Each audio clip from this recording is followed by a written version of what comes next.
బాగా సంపాదించారంట ఆయన చూపించిన దారిలో ఎంతో మంది వెళ్ళి. ఈయన లేకపోతే మామూలుగా ఈయన ముఖ్యమంత్రి అయ్యే వరకు అసలు ఆంధ్రప్రదేశ్ రాష్ట్రం నుంచి ఎవడు అమెరికా వెళ్ళలేదు, విదేశాలు వెళ్ళలేదు, విమానం ఎక్కలేదు ఎవడు. ఈయన వచ్చి అందరినీ మామూలుగా తాళ్ళేసి కట్టి విమానం ఎక్కి చెప్పించాడు, పలకా పలకం పెట్టి చదువు నేర్పించాడు.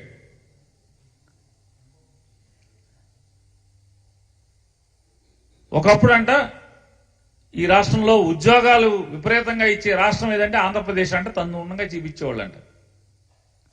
ఇంటికి ఒక ఉద్యోగం ఇస్తామని చెప్పి చంద్రబాబు నాయుడు చెప్పి మేనిఫెస్టోలో చంద్రబాబు నాయుడు పవన్ కళ్యాణ్ కలిసి 2014లో ఇంటికి ఒక ఉద్యోగం ఇస్తా ఉన్నారు. 1,60,00,000 పైచిలుకు కుటుంబాలు ఉన్నటువంటి ఈ రాష్ట్రంలో 1,60,00,000 పైచిలుకున్న కుటుంబాల్లో ఎన్ని కోట్ల కుటుంబాలకంటే 1 కోటి ఇచ్చారా, 1.5 కోటి ఇచ్చారా, 1,60,00,000 ఇచ్చారా, 10 లక్షలు ఇచ్చారా? ఎవరికి ఇచ్చారు ఉద్యోగాలు? అసలు ప్రభుత్వ ఉద్యోగాలు ఏం తీసుకున్నారు? ఇవాళ జగన్మోహన్ రెడ్డి గారు వచ్చిన తర్వాత అది సచివాలయం ఉద్యోగం, ఏ ఉద్యోగం కాదా? రాష్ట్ర ప్రభుత్వ ఉద్యోగమే కదా. బేసిక్ ఎంత ఉంది? మీ రాష్ట్ర ప్రభుత్వంలో ఉన్నటువంటి మిగతా కార్యాలయాల్లో బేసిక్ ఎంత ఉంటుందో దాదాపు అంతే ఉంటుంది కదా. 1,40,000 మంది సచివాలయ ఉద్యోగులు, 40,000 మంది ప్రభుత్వ ఆరోగ్య శాఖలో డాక్టర్ల దగ్గర నుంచి కింద స్థాయి ఉద్యోగస్తుల వరకు 48,000 ఉద్యోగాలు ప్రభుత్వ ఉద్యోగాలు. ఈ ఉద్యోగాలు కాదా? ఇది ఉద్యోగ కల్పన కాదా? 2 లక్షల పైచీలకు 2 లక్షల సుమారుగా 2 లక్షల ఉద్యోగాల్ని రాష్ట్ర ప్రభుత్వంలో నిరుద్యోగ యువతకి నింపటం, లేదా ప్రైవేటు పరిశ్రమల స్థాపన ద్వారా ఉద్యోగ అవకాశాలు కల్పించడం, ఇది జగన్మోహన్ రెడ్డి గారు చేస్తే మీ కళ్ళకు కనపడవు. మీరు మాత్రం ఏమీ చేయకుండానే అన్నీ చేసేసినట్టుగా ప్రజలు భ్రమించాలి. ఎప్పటికప్పుడు మేము వస్తే ఇది చేస్తాం అంటే ఉండంగా మాత్రం ఏమీ చేయరు. చంద్రబాబు నాయుడు కానీ, చంద్రబాబు నాయుడు గారి తోడు పవన్ కళ్యాణ్ కానీ వాళ్ళకి అధికారం ఉన్నప్పుడు మాత్రం ఏమీ చేయరు ఈ రాష్ట్రానికి, ప్రజలకి. అధికారం పోయినప్పుడు మాత్రం మీరు మాకు అధికారం ఇవ్వండి, అరిచేతిలో వైకుంఠం చెప్పిస్తాం, మీకు అది ఇస్తాం, ఇది ఇస్తాం, ఉద్యోగాలు ఇస్తాం, బంగారం ఇస్తాం, ఇళ్ళు ఇస్తాం, స్థలాలు ఇస్తాం, సంపద సృష్టిస్తాం.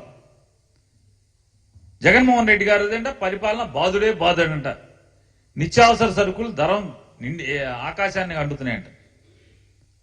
చంద్రబాబు నాయుడు గారిని ఒకటే ప్రశ్నిస్తున్నాం, ఇవాళ మీకు హెరిటేజ్ కంపెనీ ద్వారా మీకు పొందినటువంటి షేర్ల ద్వారా ఏర్పడినటువంటి మీ వ్యాపారం బిగ్ బజార్ అనేటువంటి వెచ్చాలు అంటే కిరాణా సరుకులు, ప్రొవిజన్ స్టోర్ వెచ్చాలు దొరికేటువంటి, వంట నిత్యావసర సరుకులు దొరికేటువంటి బిగ్ బజార్ మీదే. మీకు, మీ భార్య గారికి, మీ కొడుకు గారికి, మీ కోడల గారికి, మీ మనవడి గారికి వాటాలు ఉన్న సంస్థ బిగ్ బజార్. బిగ్ బజార్లో తీసుకుందాం, హైదరాబాద్లో ఏ రేట్లు ఉన్నాయి, బెంగళూరు బిగ్ బజార్లో ఏ రేట్లు ఉన్నాయి, కందిపప్పు రేట్ ఎంత ఉంది,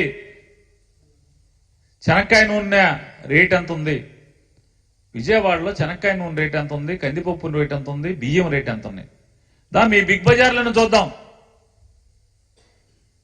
ఏ రాష్ట్రంలో అయినా సరే చంద్రబాబు నాయుడుకు ఉన్నటువంటి బిగ్ బజార్ దుకాణాలు చంద్రబాబు నాయుడు గారికి వాటా ఉంది, ఆ షాపుల్లో చూద్దాం పదండి.